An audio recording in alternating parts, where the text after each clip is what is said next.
नमस्कार, आप देख रहे हैं रिपब्लिक भारत। स्वागत है आपका रिपब्लिक की बिग स्कैश स्टूडियो में। मैं आपके साथ श्वेता श्रीवास्तव। नमस्कार, मैं हूं आपके साथ शिखा शर्मा। बुलेटिन की शुरुआत करेंगे बड़ी खबर के साथ। आपको बता दें कि पश्चिम बंगाल में सियासत लगातार गर्माती जा रही है। रैली की इजाजत न मिलने पर मनोज तिवारी ने अब निशाना साधा है। उन्होंने कहा है कि जितना भी रोक ले मैं आकर रहूंगा। मनोज तिवारी की रैली को इजाजत नहीं दी गई थी, जिस पर उन्होंने ये कहा है। खड़गपुर में दरअसल उनकी रैली होनी थी। खड़गपुर में रैली की इजाजत नहीं दी गई है। हमारे साथ हमारी सहयोगी अनुपमा जुड़ी हुई है। Over to you Anupama.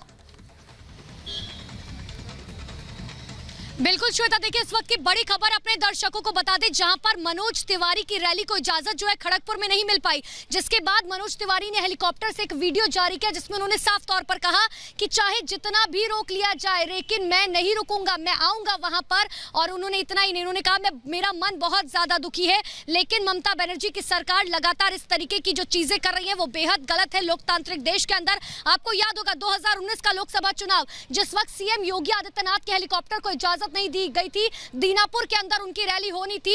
लेकिन सबसे बड़ी बात है कि आज मनोज तिवारी को जो है इजाजत नहीं दी गई खड़गपुर में। आपको सुनाते हैं वो वीडियो, सुनाते हैं वो चंक, सुनाते हैं जहां पर मनोज तिवारी ने अपना दुख जाहिर किया है। सुनिए।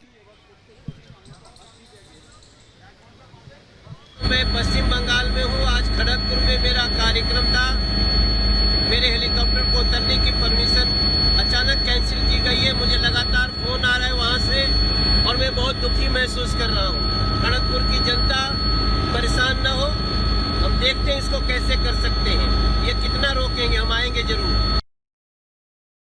दोस्तों, मैं पश्चिम बंगाल में हूँ। आज खड़गपुर में मेरा कार्यक्रम था। मेरे हेलीकॉप्टर को उतरने की परमिशन अचानक कैंसिल की गई है। मुझे लगातार फोन आ रहा है वहाँ से और मैं बहुत दुखी महसूस कर रहा हूँ। खड़गपुर की जनता परेशान न हो, हम देखते हैं इसको कैसे कर सकते हैं। ये कितना रोकेंगे, हम आएंगे जरूर।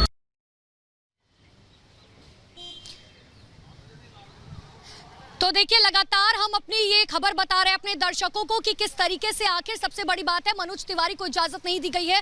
हमारे रिपब्लिक भारत के एग्जीक्यूटिव एडिटर ऐश्वर्या कपूर हमारे साथ फोन लाइन पर जुड़ चुके हैं। ऐश्वर्या जी, सबसे बड़ी बात यह है कि हमें 2019 का लोकसभा चुनाव याद है, जिस वक्त सीएम योगी आदित्यनाथ के हेलीकॉप्टर को इजाजत नहीं दी गई थी। अब मनोज तिवारी के हेलीकॉप्टर को इजाजत नहीं दी जा रही, जबकि वो पहुंच चुके थे।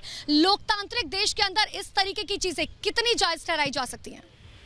जी देखिए, बिल्कुल, लेकिन ये एक राजनीतिक पैंतरा है। जैसे कि हमने बताया कि एक वो एनओसी होता है। इस समय इलेक्शन के टाइम पे बहुत सारी जगह खेतों में छोटे छोटे मेकशिफ्ट हेलीपैड बना दिए जाते हैं, जिसे कि टेम्परेरी हेलीपैड कहा जाता है, और उनकी जो अथॉरिटी होती है वो प्राइवेट आदमियों के पास होती है। तो इसी तरह से एक प्राइवेट आदमी ने एनओसी देने से मना कर दिया आखिरी मिनट पे। बीजेपी अलर्ज कर रही है कि ये टीएमसी के दबाव पे हुआ है। बीजेपी अलर्ज कर रही है कि मनोज तिवारी एक पॉपुलर एक्टर और एक नेता है, इसलिए करके उनको अलाउ नहीं किया जा रहा है। टीएमसी कह रही है हमारा कोई लेना देना नहीं है, प्राइवेट आदमी ने मना किया है।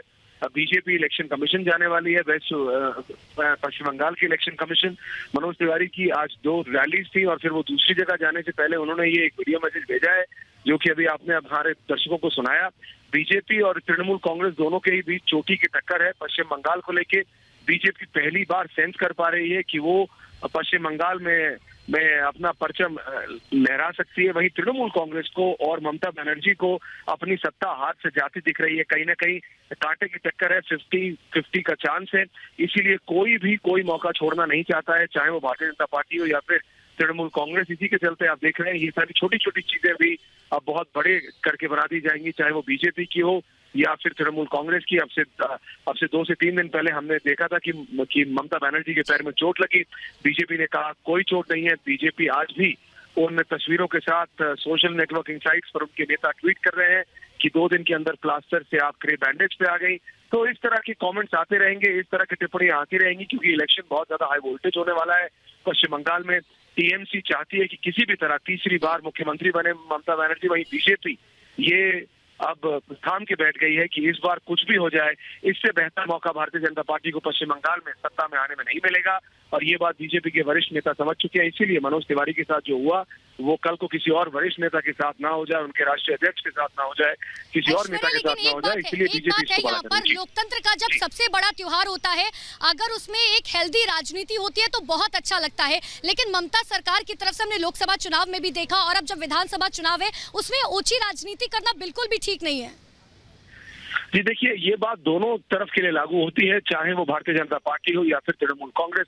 ममता बनर्जी के पैर में चोट लगी। ममता बनर्जी एक महिला है, एक सीनियर नेता है, 2 बार 10 साल मुख्यमंत्री रही हैं। उनके बारे में भी इस तरह की टिप्पणी करना और उनके लोअर रिंग, बीजेपी के लोअर रिंग के नेताओं को शोभा नहीं देता था। चाहे असलियत कुछ भी हो, लेकिन इस तरह का एक सोशल परसेप्शन नहीं होना चाहिए था एक महिला नेता की तरफ। वहीं तृणमूल कांग्रेस को भी समझना पड़ेगा कि इस तरह की छोटी छोटी हरकतें करके किसी भी एक नेता को कहीं भी उतरने से रोकने से कोई फर्क नहीं पड़ता है। बीजेपी एक व्यक्ति के नाम पर इलेक्शन लड़ रही है और वो है नरेंद्र मोदी, और पीछे से ताकत है अमित शाह की, चाहे वो ऑर्गेनाइजेशनल ताकत हो। और ये बात तृणमूल कांग्रेस को समझनी चाहिए। मनोज तिवारी उतरेगी नहीं, उसका इतना इम्पैक्ट नहीं होगा, लेकिन एक परसेप्शन जाता है कि तृणमूल कांग्रेस बीजेपी के नेताओं को रोकने की कोशिश कर रही है। कम से कम बीजेपी का ये कहना है। जी बिल्कुल बिल्कुल, बहुत बहुत शुक्रिया ऐश्वर्या तमाम जानकारी के लिए और बातचीत के लिए। तो देखिए, साफ तौर पर ये कहना है ऐश्वर्या कपूर का कि देखिए जिस तरीके से राजनीति दोनों तरफ से की जा रही है, वो ऊंची राजनीति दोनों तरफ